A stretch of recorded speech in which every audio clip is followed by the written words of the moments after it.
Thanksgiving, everybody. So I have one more video I think I'll go ahead and try to do real quick. This is against Living End.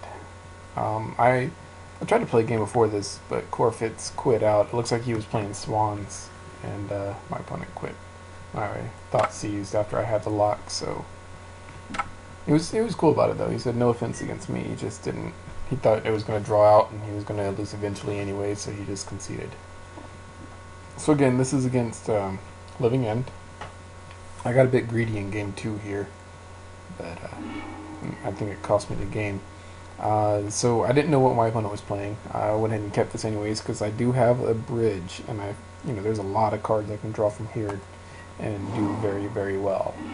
I was afraid my opponent was playing Jund, except they didn't play a turn 1 Thoughtseize or Inquisition, so it's like, okay, that's weird. Then I saw that, and I was like, sweet, it's Living End.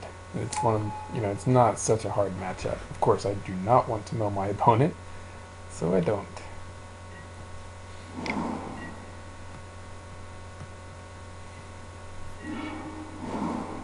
So now we have the lock.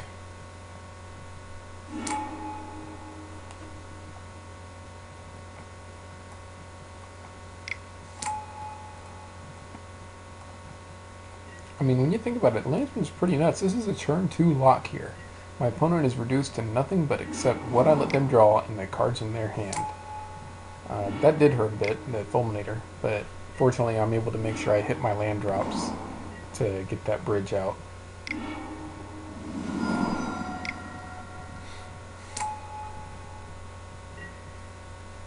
I guess opponent's trying to put some pressure on me here.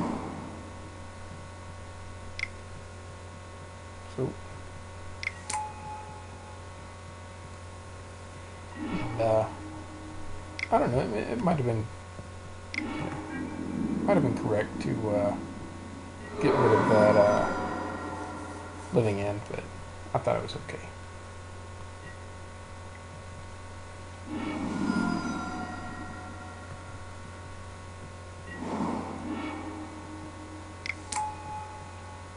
So now second bridge with the lock, and opponent concedes because now my opponent doesn't have enough in the deck to take care of this. He might have had like a Beast Within or something, but it's not going to happen now.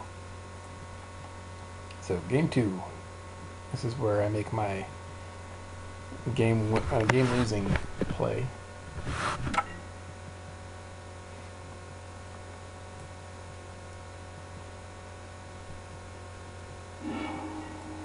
Okay, so I know this looks iffy, really, really iffy, but I like being able to Inquisition, because that and then being able to get like a bridge with that Ancient Stirring should be able to stabilize me. And I had plenty of lands, so I didn't have to worry about Fulminator moves screwing me up. I was debating doing a Lantern there, but I wanted to make sure I can pull my opponent off the combo. So my opponent did still have a Living End in hand.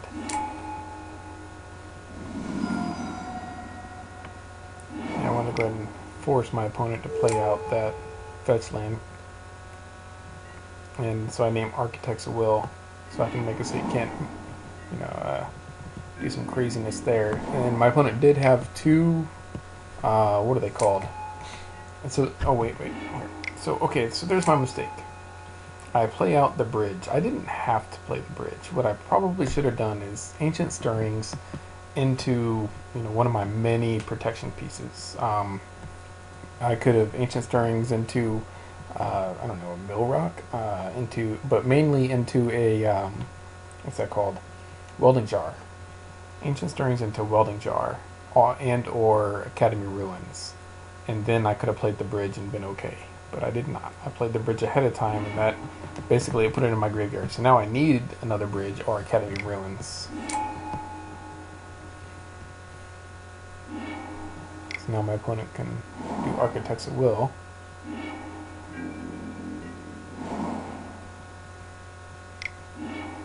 So now, I need the bridge.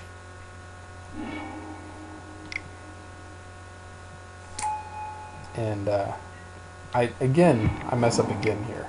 I should have held on to that bridge and then instead played Ancient Stirrings, because that Inquisition on top isn't going to do me any good at all.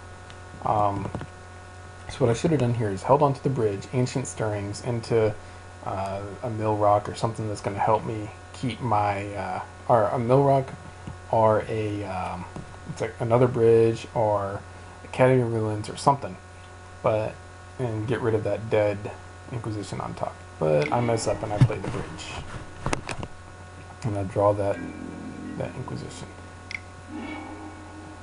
And again, I shouldn't have Ancient Stirrings there once I saw that, what's it called? Once I saw the Noxious Survival on top. Because then I could have used Noxious Survival to save my old bridge.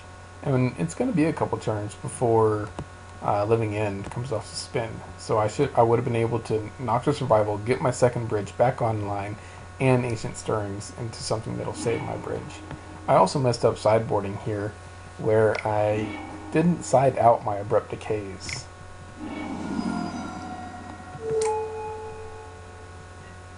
So I made a lot of mistakes this game.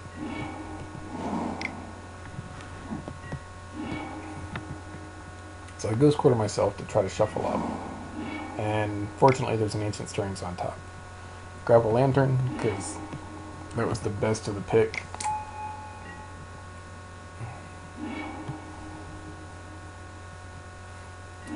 Shuffle away my opponent's that Fulminator Mage isn't doing a whole lot.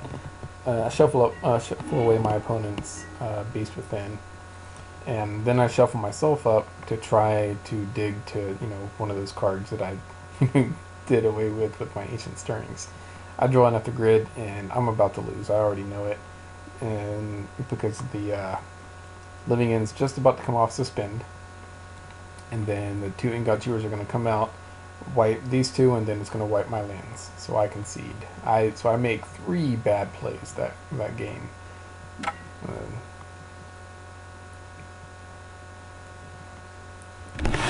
So lessons learned. I know this looks iffy because I only have 1 land, and my opponent was playing Fulminator Mage, but I feel good with it. My opponent isn't going to play a turn 1 Fulminator Mage, so I should have been able. I wanted to get that Lantern, and I should have been able to, hit my land drops, and if nothing else, mill to my land drops if need be.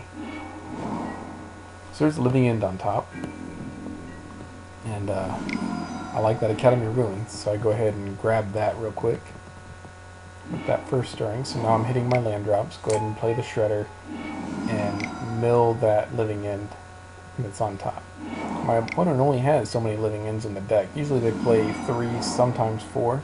So I figured if 1 less Living End is 1 less trick play they got going on. Yeah, I don't need that Thoughtseize. So I go ahead and grab myself a Glimmer Void so that I can and use my next turn, grab another bridge. And again, I don't need to play my bridges early. I would target myself here with the Shredder.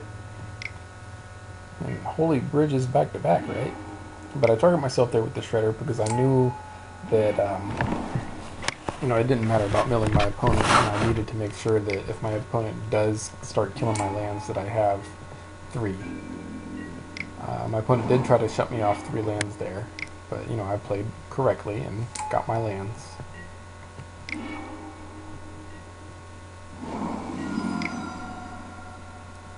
So I forced my opponent to pull the trigger because I'm about to mill another Living End.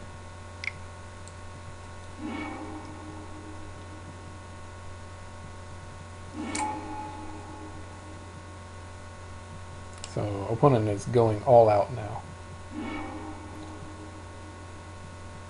I think he probably stacked his deck wrong. He forgot that my Codex Shredder trigger is still on the stack.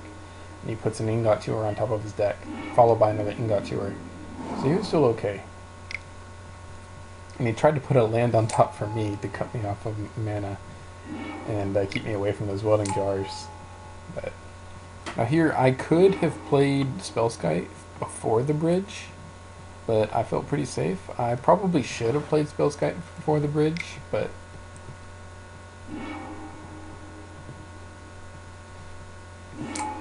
because then it would have forced my opponent to do Demonic Dread first.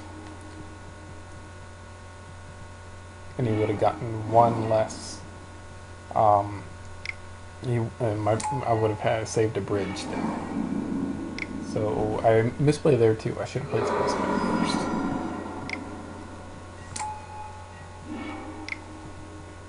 So this time, you know, that Noxious Survival is, I swear that one of Noxious Survival saves my butt a lot. Now, I know it's incorrect to Noxious Survival the bridge. I should get the Glimmer Void here. You know, my opponent has me on a clock, but I got a good amount of time. So I grab the Glimmer Void so I can recur with the Ruins now.